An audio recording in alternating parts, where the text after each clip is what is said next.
attempt to be as authentic, as honest, and in integrity with both you and myself, I thought that rather than a usual sermon this week, we'd try something a little different today.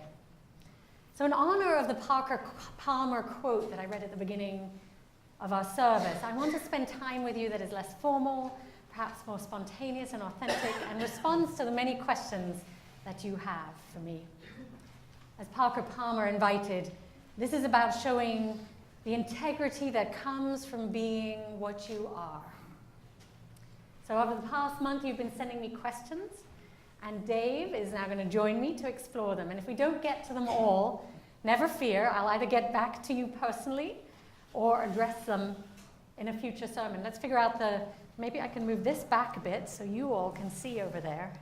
Let me know. And then there's these people that can't see. So it's difficult, isn't it? Yeah. Let's see here. How is this? Here we go. Okay. And I have a few crib notes for a few things that need a little extra expertise, so we'll draw on that later. All right. So these are questions from the congregation that people were invited to email to Reverend Nica. And we're going to start off with a few personal questions. So, Reverend Nica, did you have an epiphany, or how did you decide to take the path of a Unitarian Universalist minister, and why did you choose to be a minister? So, I know some of you know the answer to this question, but for those of you who don't, I was unfortunate enough that I didn't discover Unitarian Universalism until later in life, so I never thought I could be a minister because I wasn't a typical Christian. I was very interested in spirituality of all different kinds. Sorry. Maybe it was an epiphany. God is making noise. And then it took my brother, who lives in Princeton, New Jersey, inviting my family to come to his UU Christmas Eve service. And he said, well, come with us to this Unitarian Universalist church. And we're like, no, thanks, it's okay. We don't go to church. Don't worry about it. He's like, no, I think you'd like it. Come with us. And so, in fact, we have somebody here from the Princeton UU congregation, yes. So we went with him, and we walked in, and they were celebrating Hanukkah, Kwanzaa, and the Nativity, all in the same service. And there was a woman minister, and I was like, oh my gosh. I didn't know this existed or could even exist. And there's a woman minister, and I actually had an instant, like, now I could be a minister feeling when walking into that congregation. And so it was a beautiful service, and we went home to Santa Barbara and decided to start attending our local UU congregation, the Unitarian Society of Santa Barbara. And we immediately fell in love with what was happening there. It was engaging. We went, the first week was a lay-led service, and it was excellent. And they all said, you should come again, and there's a hero minister, so we came again. And it was excellent every week. And the music was fantastic, and as you know, both my husband and I are musicians, so that was really important to us. And we just loved the open-mindedness and the fact that I felt an instant sense of coming home. And after having been a lifetime seeker and trying all different faiths and not really feeling like I could be authentically myself, this faith was the first time that I felt like, oh, I can be me with all my questions, all my doubts, all my continued searching. And so then I went into a period of discernment with the minister of the congregation and sat with him every month for long periods to talk about what does it involve being a minister. And soon I was offered a job at that congregation as the membership director, so I got to experience what it was like working for the church. And I worked 15 hours a week there, helping welcome people and bring people in. And that was a great preparation for ministry. And then I decided to go to seminary. And I went to the Star King School for Ministry, which is one of our two UU seminaries, and that's up in Berkeley. And I was able to study remotely, so I would go up 3 or 4 times a year for a week or 2 at a time, and the rest I did online, which worked for my family because we couldn't totally relocate for 3 or 4 years of doing a Masters of Divinity. And throughout the whole thing, I had this sense of this is absolutely the right path for me. I had no doubts, and the whole path into ministry and continues is a sense of, as Parker Palmer says, knowing, oh, this is who I am, and I finally found a place where I can fully express it. And all my careers until this time had been aspects of ministry. I was an actor, a professional actor and a singer for a number of years, and then I managed classical musicians for a number of years, which was sort of the business side of things. And then I became a creative arts therapist, working with people to use all the arts as ways to express themselves, to express their subconscious and explore that. And then I became a life coach on top of that too. And so these were, I'd done some of the business, some of the creative side of it, and a lot of the pastoral care side of ministry, but I always felt like I had to be just one part of myself. So discovering that I could be a minister in this faith was a way of bringing all of me together and feeling whole in service to a much greater good. Did I answer the whole question? You did. You actually answered the just 3 questions. Okay. So I did hear you say this, but just to briefly repeat, did you think about this vocation earlier in your life?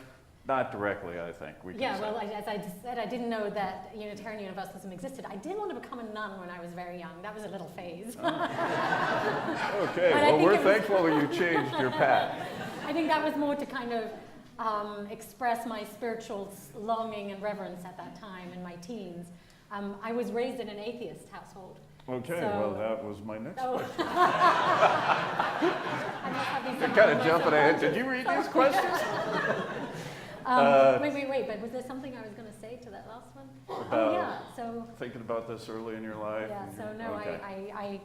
I didn't know it was possible earlier in my life. And the other question you answered is, did you grow up in a Unitarian Universalist environment? But you said it was an atheist, which many of us here would say that is kind of a Unitarian. Let's hear it for the atheists out there. Any atheists in the house? Agnostics, you get your turn. And those who are spiritually motivated. Hey. Okay, all are welcome here. You fit right in. I do. I don't know about this mic.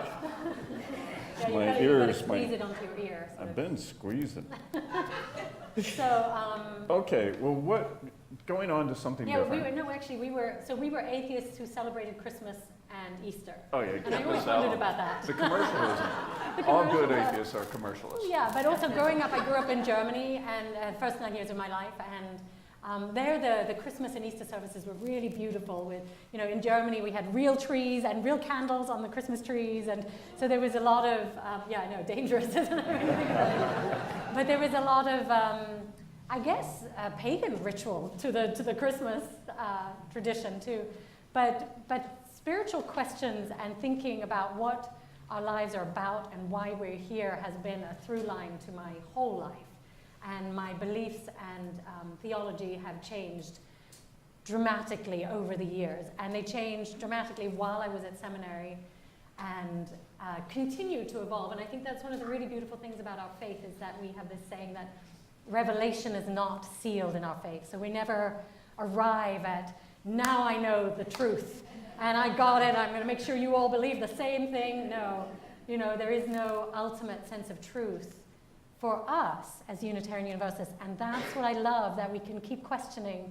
And I invite you, no matter what you believe today, to keep exploring those questions, because as we go through different periods of life, as we face illness, as we face death, and as we face the many things that life throws at us, it brings forth different needs within us and different ideas. So I guess my biggest question to you all would be to invite you to remain open and curious and embrace the unknown, because no matter what a great science expert you are, and I know we have many great scientists among us, I don't believe even scientists have the ultimate understanding of God and truth and meaning and purpose in life. So let's all stay open together.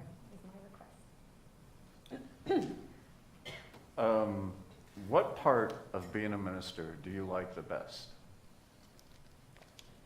Actually, all of it, really. That's why I know I'm suited to this work, because I even enjoy committee meetings. Really? No. I don't believe that. No, I mean, a lot ministers don't. They're like, oh God, I've got 10 committee meetings this week. But I enjoy committee meetings because I get to be with all of you and I get to hear what's going on with you and really be in tune with all the different ideas in this congregation. So I really like it all, and I think I'm I'm somebody who likes a lot of different things and I can get bored easily if I'm not challenged. So ministry is the ultimate multitasking job, really, it really is. So in any week, I know that most of you just see me here on a Sunday and think that, some people think that this is all ministers do, prepare worship and preach and then go home and put their feet up but for the rest of the week, but that's actually not true. In any week, I'll be focusing on fundraising, talking to you about how we can, make our congregation sustainable, looking at budgets. I'll be doing personnel management, working with our staff, doing staff assessments.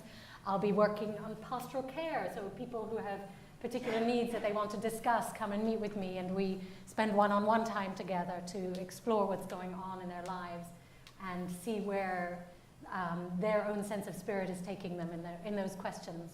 And any number of things in between. I'll be focusing a lot on social justice work and how we can engage in the community and how our presence can be seen in the community. We will be doing marketing work and how we share what we do here. I'll be meeting with the board or with the council. The board looks at the overall vision of the congregation, or the council looks at the day-to-day management of the congregation. Or I'll be meeting with the committee on shared ministry, discussing how we can make sure that the ministry of this congregation is as healthy as possible. So there's so many, no day is the same ever, and every week is different, so it keeps me very engaged and challenged. And then of course, creating what I essentially call as I'm writing, producing, acting, although it's not acting, being and directing a new play every week. This is a 1-hour production every week. That takes a lot of time. Most people spend months to years doing that, but we do it every week. So that happens every week too, and my endeavor is to always find something that's meaningful to all of you, and that will take us to a new place. So in that, I have to do a lot of reading and reflection and thinking. So yeah, I really actually love it all, and I particularly love spending time with all of you and getting to know you and seeing all of your gifts that you bring, and you all bring your own uniqueness to this congregation, and we're richer for it. Well, it's very well reflected in what we receive from you, Reverend Nica. Oh, thank you.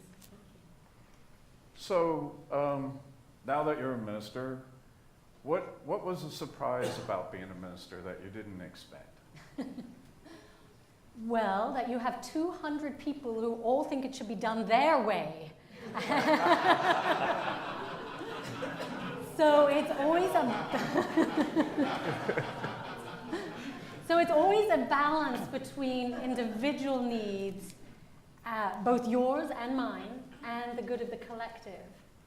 So that is a difficult balance to strike, because when somebody comes and says something, I'd really like you to do this, I have to try and discern, now is this just this person's desire and wish, or is this something that's part of the larger collective, larger whole? If it's something that's part of the larger whole, I think it's really important to consider and bring in to my ministry. But if it's just a person's individual preference, then I have to discern that and say, well, I don't want to, take the ministry on this course just because 1 out of 200 wants this. So it's always a challenge between trying to figure out where the congregation wants to go as a whole. And it's hard to do surveys because a lot of people don't like answering surveys. And so I'm always trying to discern, how do we get the pulse of the congregation? How do we really get the feedback from as many people as possible, so there's no need for people to talk behind my back or other people's backs and say, well, I wasn't happy when she did this or something like that, that we can have a much more open, inclusive dialogue and see what's the pulse of people going on here. So balancing that is probably the biggest challenge for me. And actually, the other biggest challenge is the workload. I had somebody say to me after she attended a board meeting and was an observer, she said, after she read my board report, which is usually a 4 to 6 page board report every month of what's been going on, she said, this is crazy, you're doing too much. And I often work 60 to 70 hours a week. and then try and balance that with my family too. As most of you know, I have a 14-year-old son and a husband in Santa Barbara who like to see me every now and then.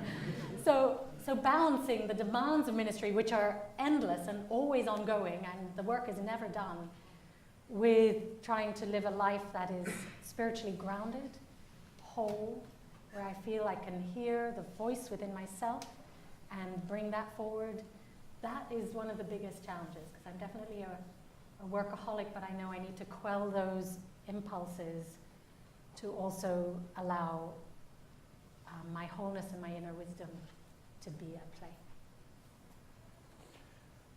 This question is from one of our scientists, and the scientist says, we scientists like to ask questions and then figure out the answers to them. The following question occurred to me.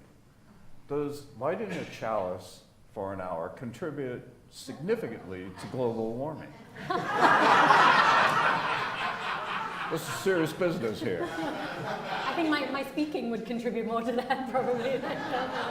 No. I don't know, Dave. Do you know, those are facts and figures that I might not have at hand right now. Do you have the answer to that? Environmental impact classes at seminary Not school. to that detail. Well, we're in luck. The scientists did answer this. And the answer is no. A candle burning releases 1/4 as much CO2 as a person sitting still breathing, which is about, a person sitting still is 10 grams per hour. By contrast, driving a car releases 15,000 grams per hour of CO2. Doesn't take much to amuse a scientist.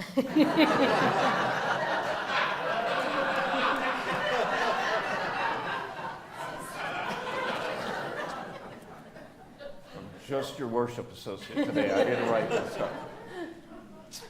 So 2 more questions.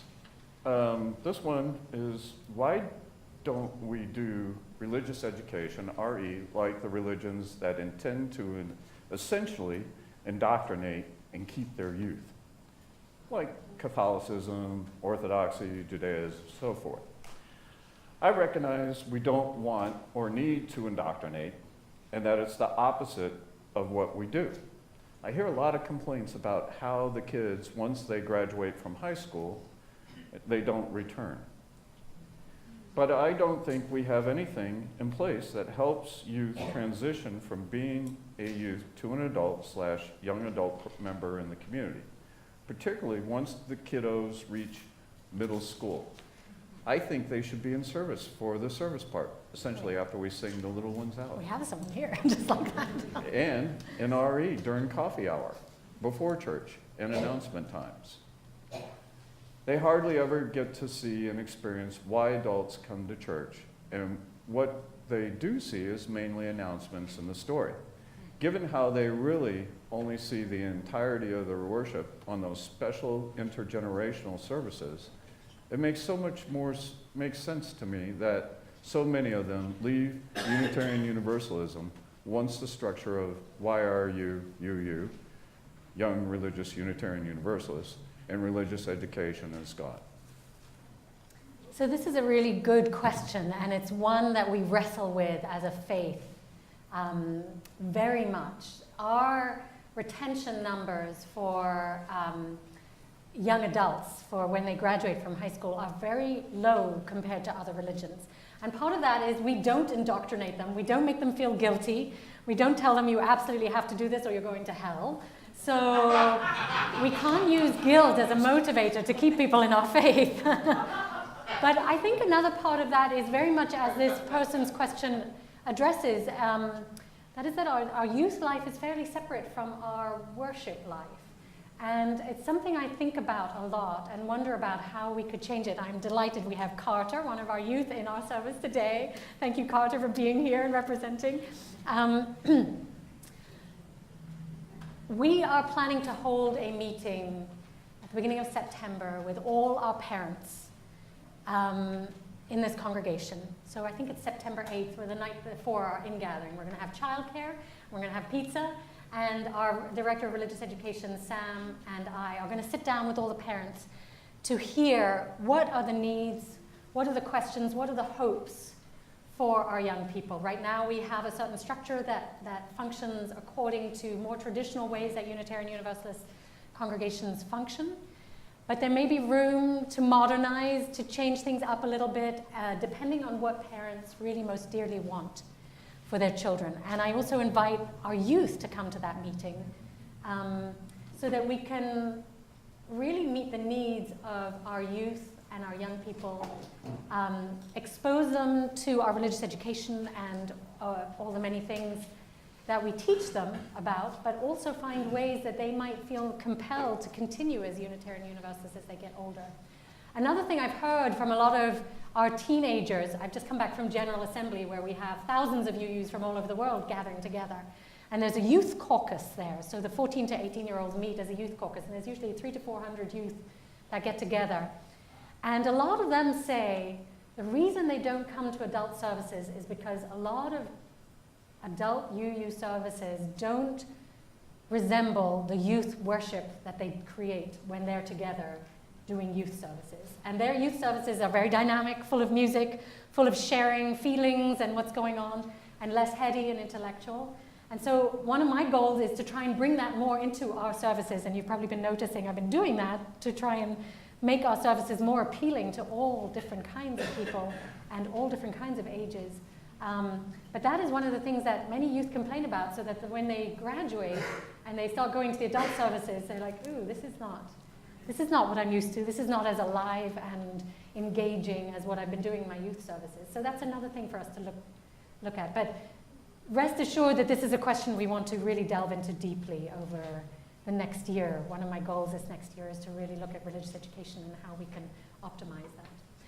So I'm noticing it's 11 o'clock, and I know that some people have feelings about being out of here exactly after an hour. There are a few more questions, so we can go one or the other, either way. Shall I spend time and answer a few more questions, or shall we close the sermon at the service now? Carry on. Two more. Well, of course, it's all part of it. The kids in RE, absolutely. That's part of why we're talking to all the families, for all ages. Oh, the children. That's that right, are over absolutely. The kids in RE. Yes. Good question. Well, yeah, exactly. How about people who do need to leave could leave and get their children if you feel the need to do that, and other people can remain. We'll just do maybe 5 more minutes. Can we go 5 more minutes over? There was the sacred space one, right? Yes. This question. I guess my question is, am I the only one who feels like something sacred is missing in Unitarian Universalism? Sacred space or sacred ritual. My entire upbringing was steeped in ritual and sacred spaces. Can we have a sacred space at Conejo Valley Unitarian Universalist Fellowship that we can come to and be quiet or light a candle? A space that is consecrated, easy for you to say, consecrated for that purpose. So I think this is a really interesting thing. I know we have a lot of ex-Catholics in our midst, and people who are Greek Orthodox, and people who've come from more ritualized traditions, and who find our lack of some of those rituals, and although we do rituals, but they're not the same necessarily every week. We have a few that we do every week. But I think this idea of having sacred space is a really interesting one, and certainly something that I would love for us to look at. And if there is a majority feeling that would be lovely to have, I don't know, a space over there where people could bring sacred objects and have a sort of an altar that we create where you could come for some time of silence during the week, or I certainly would be very open to us creating something like that. Ideally, we could have it be outside so it would be accessible to people even when these buildings are locked, but we don't have that much outside space to be able to do that, or perhaps in our adult RE room. So I've been thinking about how this might be a possibility for us to have a space where people can be quiet and meditate and have time to reflect. So I invite you, if you're interested in exploring this question further, I'd love to talk to the board about it and the council. But if you have a particular interest in exploring this question, please do send me an email, and we can bring together a group to explore how something like this might happen. You know that in this week's news and notes, there is a group starting. Right. There's a group starting to explore your spiritual beliefs next week, next Sunday, which is related, absolutely, it's related. But I also hear that this is something that's available for atheists, for people who don't have spiritual leanings, a space where they can come and be quiet, where they can come and meditate. Yeah, so it's not just for people with spiritual leanings, it's for anyone who wants to quiet and center themselves. Including the confessional booth, not quite there. well, and the agnostics would be included as well. Right. Right. So I think probably we should close. Okay, the final question. Is there something you hoped one of us would ask about that no one did? Well, first of all, I want to say, if I didn't get to your question, I will get back to you personally, and we will talk about it personally. So if you sent me a question and it wasn't answered today, I will get back to you, and we can talk about it. In terms of questions that you didn't ask, okay, I guess if I'm really honest, there's a question that would be lovely that would say, how can we support your ministry? That would take work from us. I know, you bring up a really good point, Dave, Yeah. because I think it's really important, and I think this congregation is really great at not being a consumer culture congregation. Many congregations you go to, people show up and they're like, okay, entertain me or teach me or feed me, and they're not willing to do the work to be part of this. So I think one of the benefits of this congregation being a fellowship is you guys had to create this whole place for over 30 years all by yourself. So you're used to doing a lot of the work and participating. I would say let's continue to do that. If you're newer here, let's all engage as much as we possibly can to create the place we want to create together. And also the other piece I would invite is, it's always disturbing to me when I hear somebody say, oh, I heard someone say this, or they were complaining about that, or in this group we talked about this. And it's usually always a complaint or something that people are not happy with, and they feel more comfortable to talk to their friends about it than they do to me or directly, or really being in integrity about that. So I would ask everybody to be in integrity with our covenant of right relations, which asks us to speak directly to one another and not gossip about things. And I would ask you to examine yourself. If it's a little thing, let it go. Let it go. You know, not everybody's wants and preferences are going to be accommodated. That's part of being in a collective community. If it's a bigger thing, please make an appointment with me and come talk to me about it. I'm really open. I'm not scary. And, you know, I'd much rather hear than hear behind my back. And also, if it's something that you're really concerned about, I invite you to explore within yourself, is this something that is just your issue, or is this something that you think the greater whole really cares about? So that we're all holding the good of the whole together, rather than 200 individual needs. Because 200 individual needs are very hard to respond to. And, you know, we're always looking for what can we do together that we cannot do alone. So let's look for how we can come together and make this world that is so hurting and struggling so tremendously. Let's try and let go of the individual differences and difficulties that are maybe petty compared to saving children at the border from being separated from their parents, or, you know, the many other issues that are so vital for us to unite around and come together on right now.